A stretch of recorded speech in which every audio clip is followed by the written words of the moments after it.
होने के नाते वो लगातार सरकार पर हमलावर है। आज रीट मामले को लेकर दो बड़ी कार्रवाई की गई है।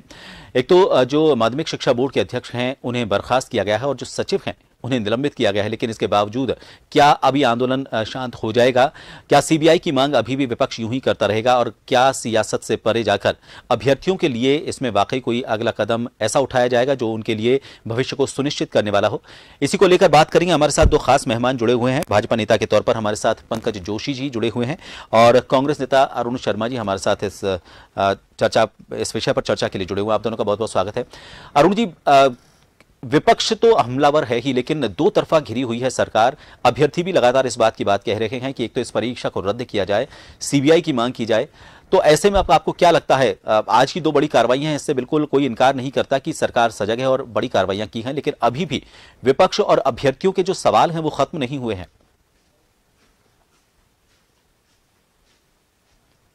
अरुण जी। हाँ जी, देखिए, आवाज आ रही है? जी बिल्कुल आ रही है आपकी आवाज। देखिए, पूरा घटनाक्रम आप सबके सामने है जी। और आपने देखा कि सरकार और एसओजी बहुत ही गंभीर तरह से इस पूरे मामले की तह में गई है। पुलिस को पूरा एम्पावर किया हुआ है कि जड़ तक इस मामले की जाना चाहिए, क्योंकि बहुत संवेदनशील मामला है। और आपको पता ही है कि बोर्ड के अध्यक्ष को बर्खास्त कर दिया गया है, सचिव को निलंबित कर दिया गया है और ये कार्यवाहियां यहीं नहीं रुकेंगी। जो जो इन्वेस्टिगेशन बढ़ता जाएगा और किसी की संलिप्तता होगी उसको बख्शा नहीं जाएगा। ये पहले दिन से मुख्यमंत्री का संकल्प है, उन्होंने जाहिर भी किया है। लेकिन दुर्भाग्य ये है कि विपक्ष को अपना रोल समझने में कोई गंभीरता लेनी चाहिए। ये इतना संवेदनशील मामला है, 16 लाख अभ्यर्थियों के भविष्य का सवाल है। इसमें हम अपनी तरफ से जो जो कार्रवाइयां हैं सब की जा रही हैं और संकल्प है कि राजस्थान को, उत्तर प्रदेश, बिहार और ये जो काफी बदनाम प्रदेश रहे इन मामलों में, हम वैसा नहीं बनने देंगे। इसके लिए हमारा संकल्प है और हम उसी दिशा में आगे बढ़ रहे हैं। आप देख रहे ताबड़तोड़ कार्रवाइयां हो रही हैं और इसको नतीजे तक पहुंचाना ही सरकार का मकसद। जी जी। अरुण जी, हमारे साथ पंकज जोशी भी जुड़े हैं। पंकज जी, आपने सुना अरुण जी को, सरकार ने कार्रवाई की है, तो फिर उसके बाद जब जो राजस्थान की एसओजी इस पूरे मामले को उजागर करके सामने लेकर आती है, पूरे तथ्य लेकर आती है, असल आरोपी जो है एक को तो गुजरात से पकड़ कर लेकर आया जाता है, इस मामले में सरकार की तरफ से भी बड़ी कार्रवाई होती है, तो ऐसे में अब कहां जरूरत महसूस होती है कि सीबीआई से ही मांग कर इसकी पूरी जांच करवाई जाए? देखिए, अभी जो अरुण जी ने कहा, अरुण जी के कहने के ऊपर जो है विश्वास इसलिए नहीं किया जा सकता कि सबसे बड़ी चीज ये थी कि कल ही इनके माननीय मंत्री जी का जो है स्टेटमेंट आया था मीडिया के अंदर और उसमें ये कहा था कि इसके अंदर कोई गड़बड़ी नहीं हुई है और कहीं भी गड़बड़ी नहीं हुई है और हम कोई भी जो है ना तो इसको कैंसिल करेंगे ना हम इस पे कोई कार्रवाई करेंगे। क्यों? क्योंकि ना तो मंत्री जी को पता है कि कार्रवाई क्या हो रही है, ना किसी अदर को पता है। ऐसा लोकतंत्र पहली बार देखा है। और सबसे बड़ी चीज, लोग कौन पकड़ में आ रहे हैं? आज लगातार वहां के लोगों ने जो है अपने व्हाट्सएप से अपने वीडियो रिकॉर्डिंग करके पूरा आपने जो है आज जो है शिक्षा संकुल को घेर रखा है। शिक्षा संकुल में किस हैसियत से आज जो है डीपी चारोली चले गए? क्यों? सबूत मिटाने के लिए आज जो है वो शिक्षा संकुल के अंदर गए शनिवार को छुट्टी के दिन। कौन लोग उनके साथ हैं? और राजीव गांधी स्टडी सर्किल की स्थापना क्यों की गई थी? कौन उसका कोऑर्डिनेटर है? कौन लोग जो है रीट के कोऑर्डिनेटर है? खुलासा कीजिए ना, क्या दिक्कत है जनता के सामने? एक बार पता चलना चाहिए। क्यों? क्योंकि अब कहीं ना कहीं आंच जो है वो की जो आंच है वो ऊपर इस चीज का कहीं ना कहीं चीजों के अंदर नहीं आ जाए। और अभी अरुण जी कह रहे थे कि हमने यूपी की तरह नहीं किया। यूपी में जिन लोगों ने पेपर लीक किया ना, उनकी जो है असेट्स जब्त कर ली गई, उनके जो है बुलडोजर चला दिए गए। आप तो जो है यहाँ पर जो है आदमी का है, देखिए, जिसको मुख्यमंत्री ने बर्खास्त किया वो आज जाकर के कहता है कि मुझे ऑर्डर नहीं मिले हैं। आप मुख्यमंत्री की आप देखिए हालत कि मुख्यमंत्री एक जो है उनका जो है पैदा ये कहता है कि मुझे जो है इनके ऑर्डर नहीं मिले। अरे मुख्यमंत्री जी ने यदि कहा है ऑर्डर मिले या नहीं मिले, लेकिन मुख्यमंत्री का कहा भी कोई बात होती है कि नहीं होती, और उन्होंने सिर्फ इसको जो है नकार दिया। ये इस चीज को इंगित करता है कि आपकी लॉ एंड ऑर्डर व्यवस्था खराब है, आपके लेन देन की व्यवस्था पूरी है, इसलिए कहीं किसी को डर नहीं है।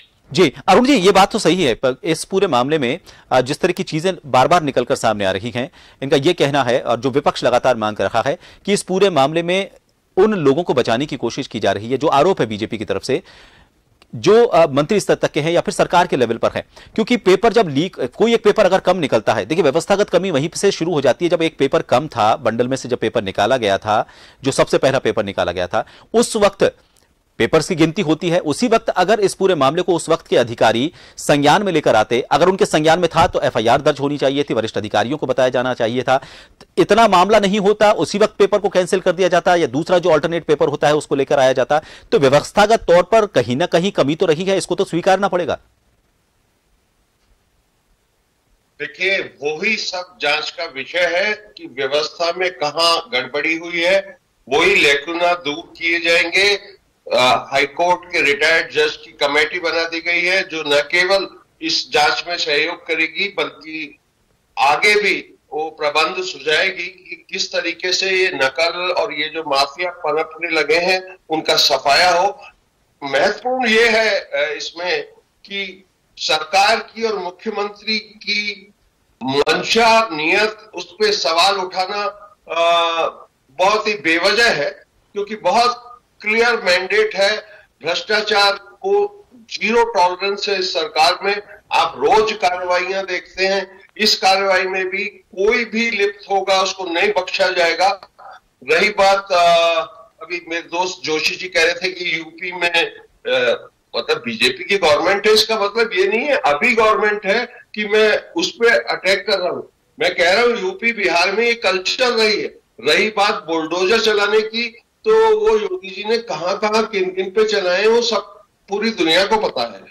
तो उसका कोई उदाहरण हम यहाँ नहीं सीखना चाहते कि बुलडोजर सड़कों पे घूम रहे हैं, लोगों की संपत्ति नष्ट कर रहे हैं। यहाँ कानून का राज है और कानून संबद्ध सारी बातें होंगी जी। बात बात में सीबीआई पे जाना, जबकि पुलिस इतना शानदार काम कर रही है, जनता भी देख रही है, एम्पावर्ड भी है सरकार की तरफ से। ये फिजूल मांग है बार बार। सीबीआई के केस चले जाने से भी कोई नतीजे बहुत बढ़िया आए हैं, या उनके पास ऑलरेडी काम नहीं है, या पेंडिंग सिचुएशन क्या है सीबीआई की, ये रोज रोज ठीक नहीं। बिल्कुल इसी तरीके से वो किरोड़ी जी भी एक डायरी लेके प्रेस कॉन्फ्रेंसों में घूमते हैं, मेरे पास सबूत है। उनको चाहिए, अगर सचमुच उनके पास कुछ सबूत है तो वो सरकार का सहयोग करें। बहुत संवेदनशील मामला है। प्रदेश के 16 लाख नौजवान इससे जुड़े हुए हैं।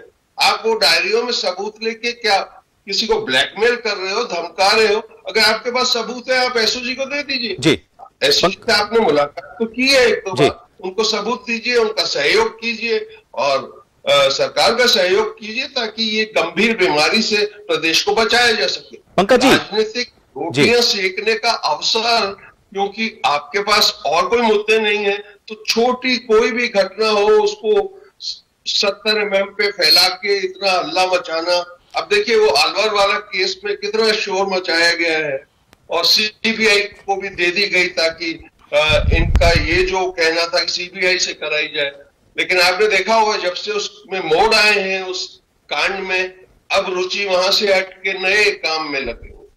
तो अगर विरोध ही करना है, हर कीमत पे करना है, चाहे इसका प्रभाव युवाओं पे क्या पड़ेगा, वो कहीं उनको भड़का तो नहीं रहे। आप देखिए इतनी बड़ी रीट की परीक्षा यहाँ की गई, परीक्षा का मैथ देखना है तो आप दिल्ली में देखिए जो रेलवे बोर्ड की भर्ती थी कितनी टाली गई, उसमें क्या क्या घपले हुए। अब छात्र आंदोलन पे हैं। चलिए जी, हम वो स्थिति यहाँ नहीं आने देंगे। बिल्कुल, इसके लिए हम पूरी तरह से सजग हैं जी, और छात्रों के हितों में पूरा काम किया जाएगा इन अभ्यर्थियों के लिए। मैं आपके माध्यम से ये विश्वास दिलाना चाहूँ। चलिए बहुत बहुत शुक्रिया आप दोनों का। लेकिन जी बहुत शुक्रिया जी, बहुत बहुत शुक्रिया आप दोनों का। लेकिन विषय बहुत बड़ा है, बड़ा इसलिए क्योंकि लाखों अभ्यर्थी ऐसे हैं जो अपने उज्जवल भविष्य की कामना से तैयारी करते हैं, अपनी पूरी मेहनत से तैयारी करते हैं। उनके परिवार के लोग अपना पेट काट कर इन्हें पढ़ने के लिए भेजते हैं, और ऐसे में अगर ये पूरी जांच निष्पक्ष ना हो तो सवाल खड़े होते ही हैं। लेकिन ऐसे में ये भी होगा कि सवाल इतने खड़े होने के बीच अगर सीबीआई को ये जांच भेजी जाती है तो क्या सीबीआई से ये जांच पुख्ता हो जाएगी? ये तब है जबकि राजस्थान के पहले से ही 20 से ज्यादा जो मामले हैं वो सीबीआई के पास पेंडिंग पड़े हैं, उनकी जांच अभी तक पूरी नहीं हो पाई है। जरूरत इस बात की है, चाहे सीबीआई से हो या राजस्थान एसओजी इसकी जांच करे, लेकिन इसकी तह तक जाया जाए और किसी भी निर्दोष को छेड़ा नहीं जाए और किसी भी दोषी को बख्शा नहीं जाए।